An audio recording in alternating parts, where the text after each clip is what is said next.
Hello and welcome. Today I quickly want to touch on something extra from work energy power. So if you guys remember that we said that the work done is equal to the force times the distance.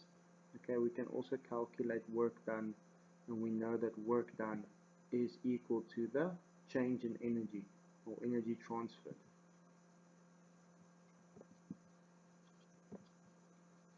Now I quickly want to get to the idea of what happens if we have a resultant force. Okay, the resultant force of two forces, for example. Okay, in this case, the resultant force is 10 Newton. 20 minus 10 is 10. Okay, that resultant force times the distance will give me the resultant work. Now, to calculate the resultant work, there's more than one way. Okay, we can calculate the work of the resultant force, or let's just draw it again. So let's call this F1 and F2. Okay, or I can say that the work by F1, okay, and this is in the negative direction, is F1 times D. Let's say that's 5 meters. Okay, so it's negative 10 times 5, and that gives me that F1 of work of force 1 is negative 5 joules, and that the work of F2 is F2 times the distance, and that gives me that 20 times 5 gives me 100 joules. Okay, so quick question. We know that now said that it's actually a vector. So where does this fall? A scalar. So we use the following. Okay, and this is not in the AS textbook, but it helps us a bit clarify a bit.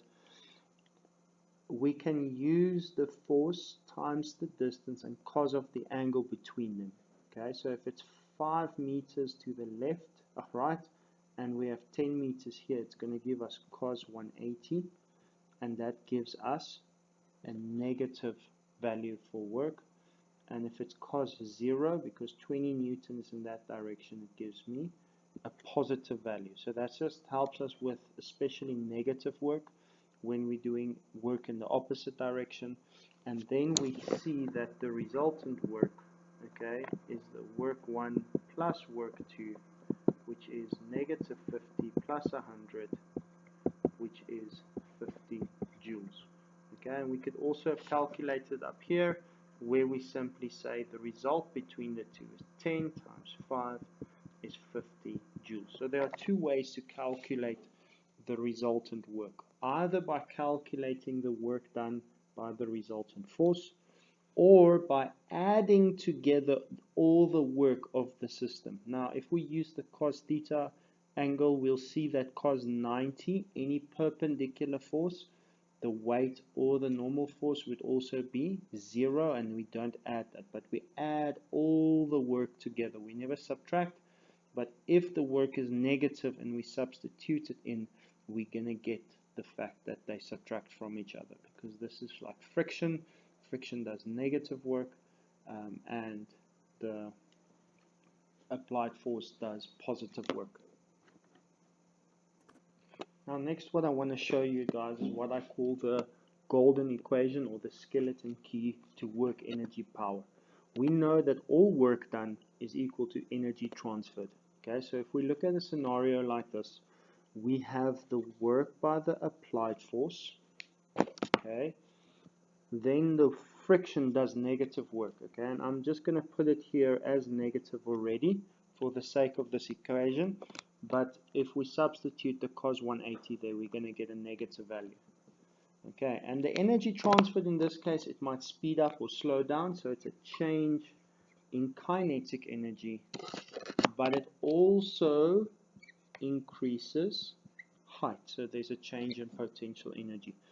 And this is the special equation that you can use for every single work energy power question. Always get it right.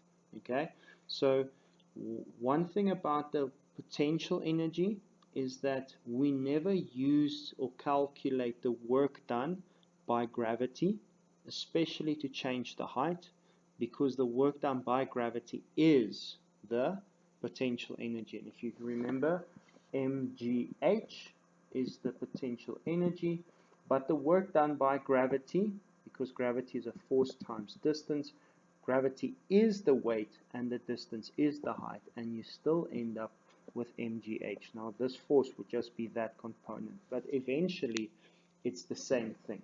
So we don't calculate, we calculate the work done by the applied force, we subtract the work done by friction, we don't include the work done by the parallel component because it's already incorporated here, and we use this equation.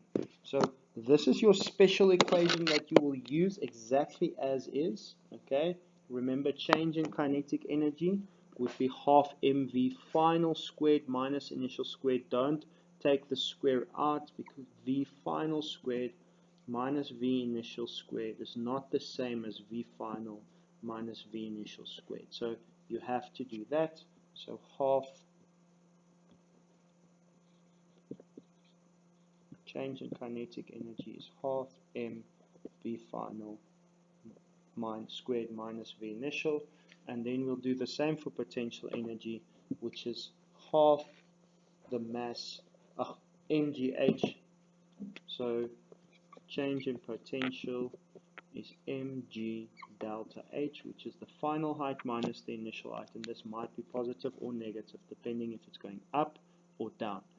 Okay, so any single equation, if there's no applied force, you leave out this one, and then you start with negative work. If it's only on a flat surface, you do this one. If there's no friction, you do that one. Okay, but still the principle is whenever energy is going to be transferred, whenever something slows down or speeds up, or whenever something changes its height, there has to be work done, either by applied force or by friction. If you use this equation, it will help you with every single work energy question that there is. Okay, go and try that. Thanks.